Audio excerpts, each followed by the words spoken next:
Apocalipse 2025. A linha do tempo final já começou? O ano que despertou a profecia. Imagine acordar e descobrir que o mundo como você conhece já começou a ruir. Tsunamis devastam cidades inteiras no Japão. Um vulcão adormecido na Rússia desperta com fúria jamais vista, terremotos, inundações, caos, e no meio disso tudo, um velho livro parece ganhar vida. O ano de 2025 mal começou, mas já carrega em seus ombros um peso profético assustador. O ano de 2025 mal começou, mas já carrega em seus ombros um peso profético assustador. Não é só mais um ciclo, não é apenas mais uma virada de calendário. Para muitos estudiosos da escatologia bíblica, 2025 é o ano-chave. E ouvireis falar de guerras e rumores de guerras. Olhai, não vos assusteis, porque é necessário que isso tudo aconteça. Mateus 24:6. Sim, essa passagem de Jesus se tornou o retrato do nosso noticiário atual. Guerras estourando em múltiplos continentes, nações em colapso econômico, pragas se espalhando com velocidade nunca antes vista. Desastres naturais simultâneos em diferentes partes do mundo. Mas, e se eu te dissesse que nada disso é por acaso? Para os olhos espirituais, isso tudo são sinais claros. Os selos do Apocalipse podem estar sendo rompidos neste exato momento. Você já parou para pensar por que o Japão foi atingido por um maremoto tão violento justo agora? Ou por que um vulcão adormecido na Rússia entrou em erupção enquanto o clima global enlouquece? Alguns chamam de coincidência, outros chamam de mudança climática, mas os que leem a Bíblia com atenção reconhecem os sinais. E aqui vai uma pergunta para você refletir. Se 2025 realmente for o começo do fim, como você saberia? Porque a verdade é que o Apocalipse não começa com fogos no céu ou criaturas místicas surgindo do mar. Ele começa de forma sutil, com avisos, com o grito da própria terra. E talvez ele já tenha começado. Se você também está sentindo que algo está errado no mundo, escreva nos comentários. Os sinais estão por toda parte. E se prepare, porque nos próximos minutos você vai descobrir por que 2025 pode ser o ponto sem volta na linha do tempo final da humanidade. A linha do tempo que começou em 1948. Para entender o que está prestes a acontecer em 2025, precisamos voltar ao passado. Um ano silencioso para muitos, mas estrondoso para o plano profético, o ano de 1948. Em 14 de maio de 1948, a nação de Israel foi oficialmente restaurada. Depois de quase 2000 anos sem território, o povo judeu voltou à sua terra natal. Para os estudiosos da Bíblia, isso não foi apenas um evento político. Foi um marco na linha do tempo divina. Jesus havia dito: "Aprendei, pois, a parábola da figueira. Quando seus ramos se renovam e as folhas começam a brotar, vocês sabem que o verão está próximo." Mateus 24:32. Na simbologia bíblica, a figueira representa Israel. E o brotar da figueira em 1948 marcou o início da contagem regressiva profética. De acordo com interpretações baseadas no Salmo 90:10, uma geração bíblica dura cerca de 70 a 80 anos. Se contarmos uma geração a partir de 1948, o limite profético nos leva exatamente ao intervalo entre 2018 e 2028. E qual é o ponto central? 2025, nem no começo, nem no fim. Um ponto de ruptura, o meio do caminho profético. E agora, olhe ao seu redor. A moral da humanidade está em colapso. O caos político global está em ebulição. A Terra reage com fúria, desastres naturais, clima descontrolado, sinais no céu, guerras, rumores, divisões e fome.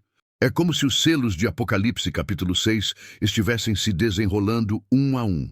Primeiro selo, falsa paz, tratados quebrados. Segundo selo, guerra, Oriente Médio, Ucrânia, África. Terceiro selo, fome, crises econômicas e alimentos escassos. Quarto selo, morte, doenças, desastres e colapso humano. Você ainda acha que 2025 é só mais um ano? E se você soubesse que o relógio profético já está marcando os minutos finais, o que faria com o tempo que te resta? Escreva nos comentários: eu estou acordado. Isso mostra que você está discernindo os tempos e vigiando como Jesus mandou. Mas calma, as profecias não param por aqui, porque no próximo capítulo você vai entender por que as próximas semanas podem ser as mais importantes da sua vida. A marca invisível que já está entre nós. Você aceitaria algo que promete segurança, praticidade e controle total da sua vida? E se esse algo já estivesse nas palmas das suas mãos ou dentro do seu corpo? Em Apocalipse 13, o texto é claro. E fez que a todos, pequenos e grandes, ricos e pobres, livres e escravos, lhes fosse dada uma marca na mão direita ou na testa, para que ninguém pudesse comprar ou vender, senão aquele que tivesse a marca. Durante décadas, essa profecia foi tratada como exagero, mas agora, a tecnologia transformou o impossível em realidade. Pagamentos por aproximação, reconhecimento facial, implantes subcutâneos com dados pessoais, identificação biométrica em massa. O sistema já existe e mais, já está em uso. Na Suécia, milhares de pessoas estão implantando chips sob a pele para acessar prédios, pagar contas e até armazenar informações de saúde. Na China, o sistema de crédito social controla onde você vai, o que compra, com quem fala. Tudo monitorado. Você percebe o que está acontecendo? A marca da besta pode não começar como algo obrigatório. Ela pode ser vendida como um avanço tecnológico, como liberdade, como comodidade e, aos poucos, como exigência.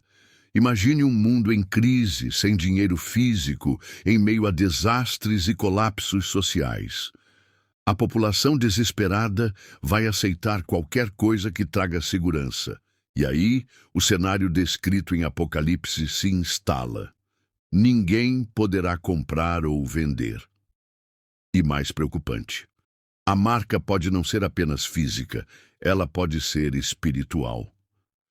Uma aceitação voluntária de um sistema que rejeita Deus, uma mentalidade moldada pela obediência cega a um Salvador global. Lembre-se, a marca vem na testa, mente e na mão, ações. Será que muitos já estão marcados sem sequer perceber? O silêncio das igrejas sobre esse tema não é por acaso.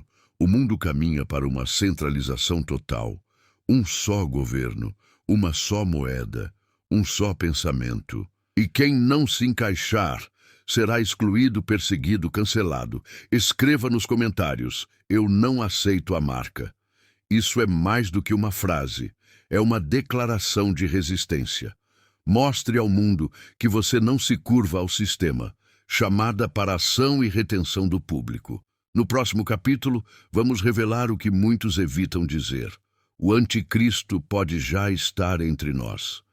E você vai entender como ele surgirá, e porque o mundo inteiro vai amá-lo antes de temê-lo, o enganador que todos vão amar. Ele não virá com chifres, nem com uma capa vermelha. Ele virá com um sorriso, com promessas, e com o apoio do mundo inteiro. O maior engano do Apocalipse não será um desastre, será uma pessoa, uma figura carismática, inteligente, com um discurso de paz e unidade, um líder que trará soluções onde só havia caos, alguém que conquistará corações antes de destruir almas. O nome dele, a Bíblia chama de Anticristo, mas preste atenção. Anti não significa contra, significa no lugar de, ou seja, ele se apresentará como o substituto do verdadeiro Messias. Será tão convincente que até os eleitos correrão o risco de cair. Em 2 Tessalonicenses 2 está escrito: o homem da iniquidade se manifestará com todo o poder, sinais e prodígios da mentira. Ele fará milagres, manipulará as massas, será adorado como um salvador global, E mais assustador, ele virá depois de uma grande crise, possivelmente uma catástrofe mundial, um colapso econômico, uma guerra global, ou mesmo um desastre natural apocalíptico. E o cenário está montado. A ONU pede uma liderança global mais eficiente. Governos buscam unir leis sob um único código. Economias estão prestes a se fundir. As redes sociais já testam sistemas de controle de discurso. Você percebe? Estamos construindo o trono onde esse homem vai sentar.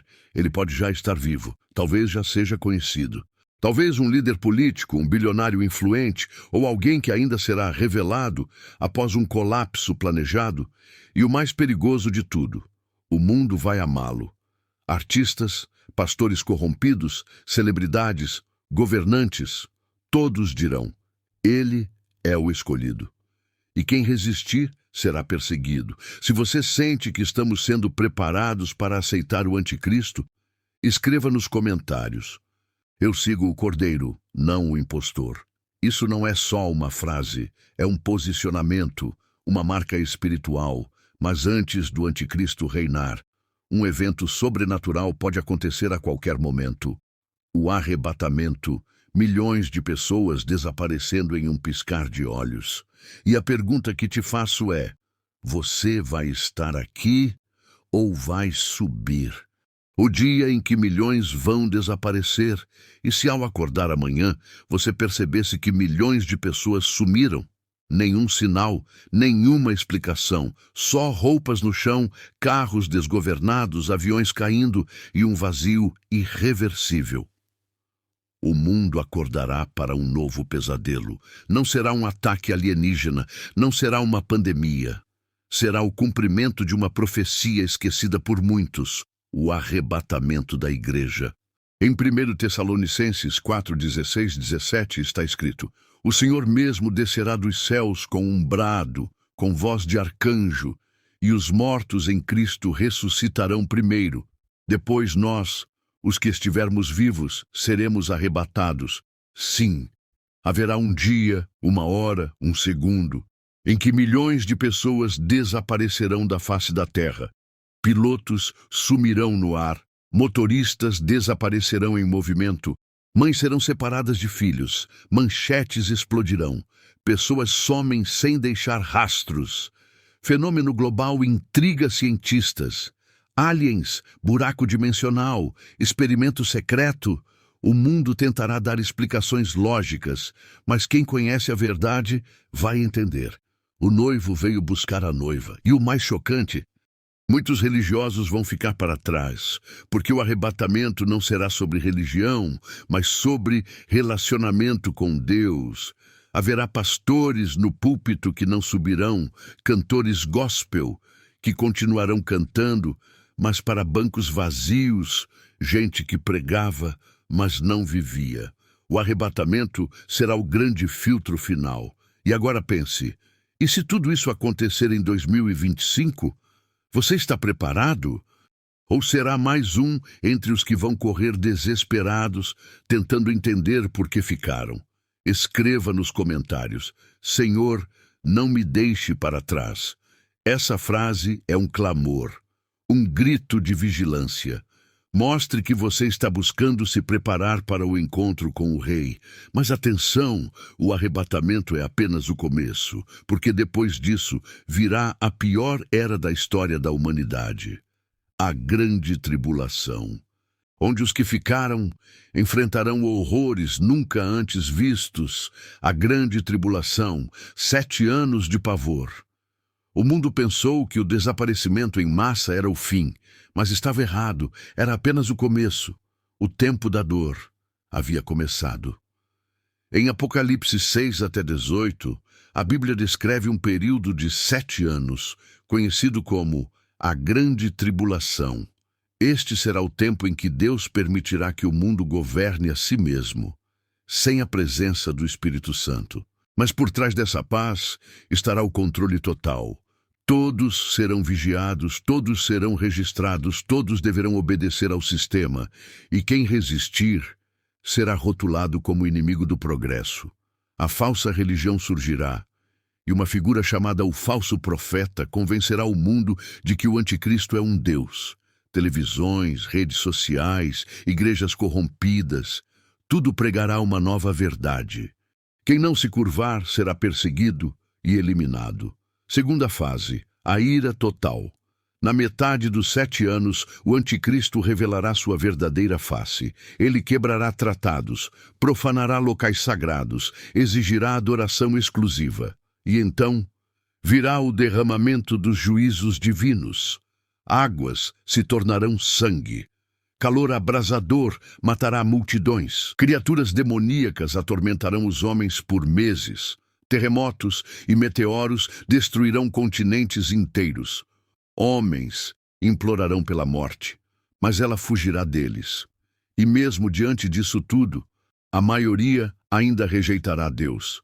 A Bíblia diz que blasfemarão o nome do Senhor por causa das dores, mas não se arrependerão. Mas haverá resistência. Homens e mulheres perceberão a verdade, se recusarão a aceitar a marca, e muitos morrerão por amor a Cristo. Estes são os mártires da tribulação, pessoas que, mesmo tarde, escolherão o céu. Escreva nos comentários: eu não quero estar aqui. Mostre que você está vigiando, que está atento, que você sabe que esse mundo está por um fio. Mas no final desse tempo sombrio, algo vai acontecer. Algo que vai mudar tudo. O céu se abrirá, um cavaleiro descerá, e um rei retornará para governar com justiça. Você não pode perder o desfecho dessa história, porque ela já começou. A volta do rei, o começo do verdadeiro fim, quando tudo parecia perdido, quando o mundo havia se rendido ao caos, os céus se abriram, e aquele que foi rejeitado, zombado e esquecido, voltou. Apocalipse 19 descreve a cena mais gloriosa da Bíblia, a segunda vinda de Jesus Cristo. Mas dessa vez, ele não virá como cordeiro, virá como leão, como juiz, como rei dos reis. Ele virá montado em um cavalo branco, seus olhos como chamas de fogo. Em sua coxa, escrito, Rei dos reis e Senhor dos senhores. E ele não virá sozinho. Após sua vitória, Cristo iniciará o milênio, um reinado de 1000 anos sobre a terra, onde haverá justiça, paz e restauração. Os sobreviventes da tribulação viverão sob um governo incorruptível, e os que foram arrebatados reinarão com ele. Mas essa ainda não é a eternidade. Ainda existe uma última batalha, um último juízo e um último destino para toda a alma que já pisou nesta terra. E agora eu te pergunto, você está preparado para ver o Rei face a face? Você o conhecerá como Salvador ou como juiz, porque não haverá meio termo, não haverá segunda chance, não haverá onde se esconder. Escreva nos comentários: eu espero pela volta do Rei. Declare publicamente que sua esperança não está neste mundo, mas naquele que vem com poder e glória. Mas, e depois do reinado de 1000 anos, o que acontece com os mortos? O que é o trono branco? E o que será da nova terra e do novo céu prometido? No próximo episódio da nossa série, você vai descobrir o que vem após o fim, o juízo final, a eternidade revelada e o destino definitivo de cada alma. Não perca, ative o sino e se prepare, porque o próximo capítulo é eterno.